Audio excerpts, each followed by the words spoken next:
Hi, everybody. This is Paul Hitchcock, founder and president of Giant Jacks Media. This is Giant TV. Thanks for being here, where we bring you hot issues that people care about, and certainly AI is one of them. Really excited for my guest here today. I have Vistage Chair Michael Edwards. Welcome, Michael. Welcome. Hi, both of you. Yeah, and then I've got Eric Langley, who is an AI expert, advising businesses across the country on innovation, including AI. Falls under that umbrella. Welcome, Eric. Howdy, Paul. Good to see you. So let's jump into this, and we're going to start with you, Michael. Want to just tell us a bit about what you're doing there, building up your Vistage groups. Love to hear that. Happy to. As a brief background, I'm a retired attorney. I've owned two software companies, and I thought I had retired during COVID, but unretired after that because I didn't like it. I am a chair for Vistage Worldwide in Nebraska. Vistage is the oldest and largest leadership development firm in the world, 66 years old. More than 45,000 active members in 35 countries. So that sets the stage for that a little bit. Yeah. I have two groups. One is for CEOs, and the other is for trusted advisors. In this context here today, I'm more interested in the CEO part of it because that's where the interest lies. We have monthly meetings, and AI comes up in every meeting. Oh, interesting. As a new AI network to go with its 31 other networks, and it's a busy place. So the timing for this is just great. My members are all interested in AI. They may not know very much about it. Some of the older ones are a little apprehensive, and I understand that. But I think this type of session will help them and other business owners and leaders a lot. Yeah, no, that's great, Michael. And you're getting together every month with your members. All the CEOs get together and process issues. I imagine AI is coming up there too, and that's great. And then you also have one-to-ones. So beyond the monthlies, you're getting together one-to-one. Yeah, we get together monthly for up to 2 hours to do one-on-one coaching, which really digs up issues that we want to pursue at the meetings. And it always comes up there too. Maybe not in as much detail because it is just a one-to-one, but it's, I'm lucky that I've been through a number of revolutions, so to speak, in technology, personal computing, and a number of others. And I have not seen anything so white hot as AI that is touching everything. I mean, you can't turn on the TV and see an ad. You can't read anything on the internet that doesn't have somebody saying, "Well, our product has AI in it." Yep. So very timely. Yeah, no, and I've said before, all the apps I use, so they're all rolling out AI, getting emails. Hey, check out our AI, be the first one. And so, Michael, just last question I have, we'll get over to Eric, is what openings do you have? Who would you like to add to your group? I know you've got a really special mix of people there in your building, but what's open now? Well, the interesting thing about Vistage groups at the CEO level is that they're non-competitive. You don't have more than one member from a competing profession or industry. I have all kinds. One member leads a company that has almost 60 lumber yards and milling operations. I have consultants. I have the CEO of large medical practices. It's just kind of all over the place. Yeah. Michael, quick question here about those different practices.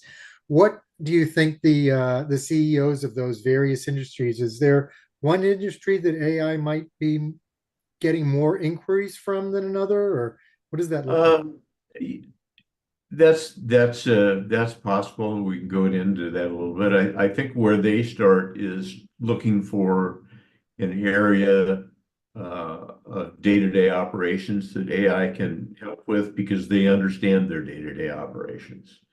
And I have one member that uses it every day, and whether it's writing memos or whatever, he gave me a whole list of things he's doing. He's unusual in that regard.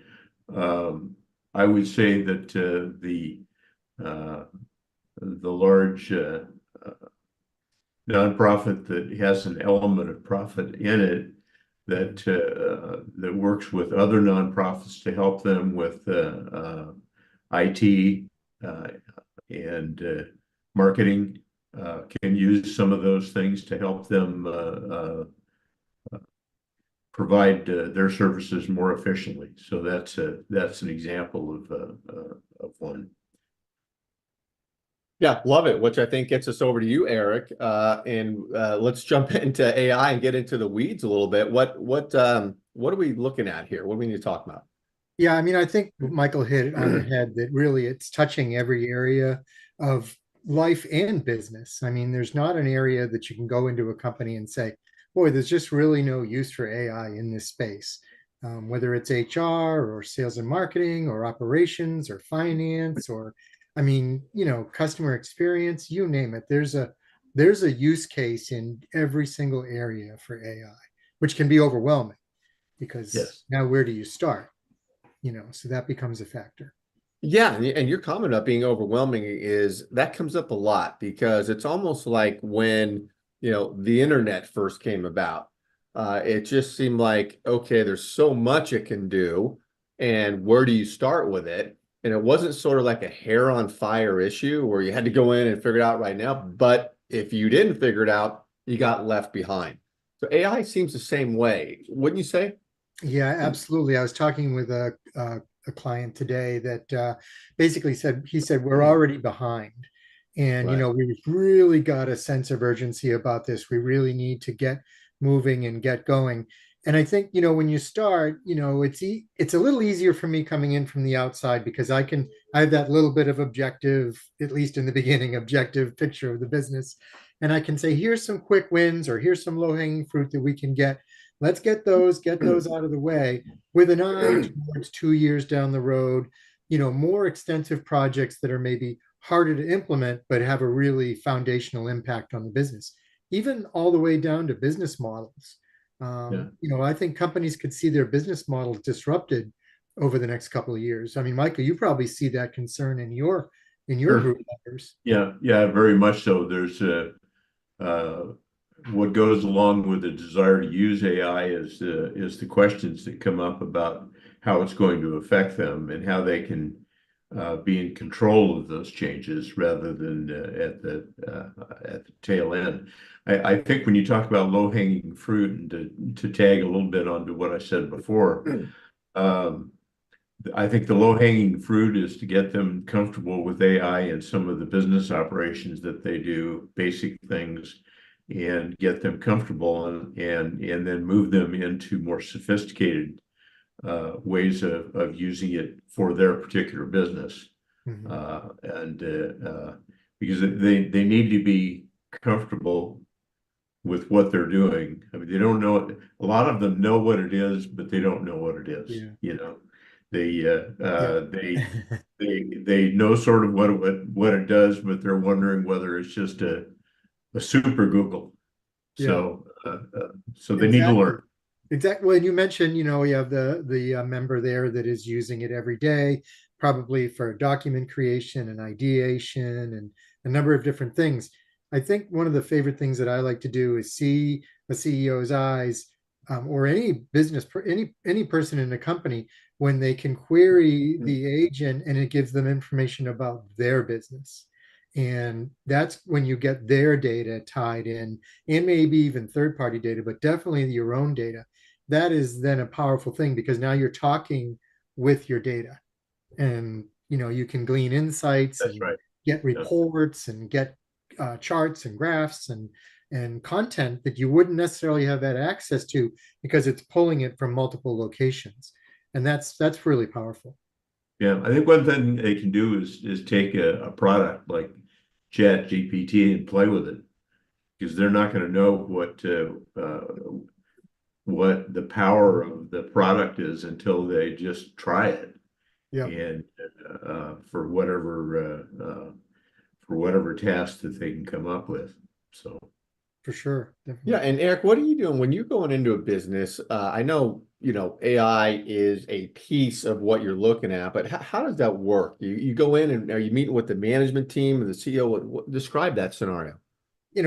Exactly what you said. AI is a piece of what I do because my focus is on innovation at large. So tech AI is a tool in technology. Automation is still a valuable tool, straight, logical automation. But now when you combine what used to be just logical systems and these creative systems that AI gets, and you bring those together, you've now really got what I like to call smart automation. And that is a very powerful tool, and I go in and I help companies just figure out where they want to get to and let them know what's possible. Hey, these are things we can do. And now we have this list that we create and we can start to prioritize. Well, and people, I actually make a poll or a voting machine where different leaders in the organization can choose what they think is more important. And now you can come up with a ranking for initiatives. And some of these are extensive. So you don't want to just jump in and say, well, we want to do A initiative instead of C unless we really know why. So we determine that why a lot of times. Yeah. Do you find that you have to have a champion for AI within the business that it helps? I mean, for sure. I mean, you need the executive team on board, certainly the CEO. If you don't have that buy-in at the top level and commitment to it, and actually in my process, in my onboarding process, the last item is commitment. If you don't have the commitment, there really isn't any. I don't want to spin my wheels either. Right. Yeah. We Yeah. all want to be committed. You want to have committed people. You don't necessarily know where you're going. It's an unknown path to get there. You know where you're going, but the path that you're going to take is varied. And a decision that you make tomorrow is going to affect what happens, a year from now. So, you make the best decision you can. And AI can help give you that data. I think that it helps a Vistage group of CEOs to have a thought leader in the group. They're all interested in it, but some are interested to a greater degree and know more about it and understand more about it. And they help me lead discussions or jump right into it, and it sort of keeps the other members' thoughts flowing, if you will. Yeah, well said. And Eric, any sort of real life applications that you've seen that you worked on? I know you've mentioned a few if we've been talking before, but how does it actually work where AI can come in and make a meaningful change?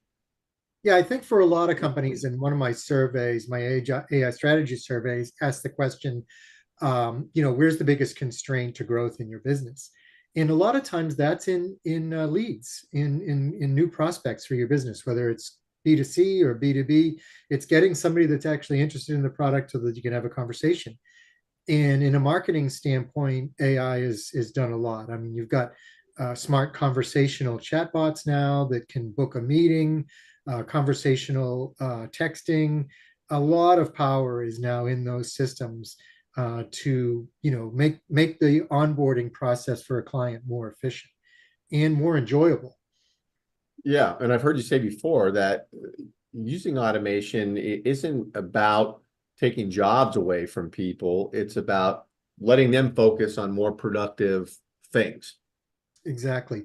You think about what I just mentioned, those are a lot of things that a sales development representative would do, Yeah. an SDR. But that doesn't eliminate the need for the SDR. It's just going to enable them to do their job more efficiently.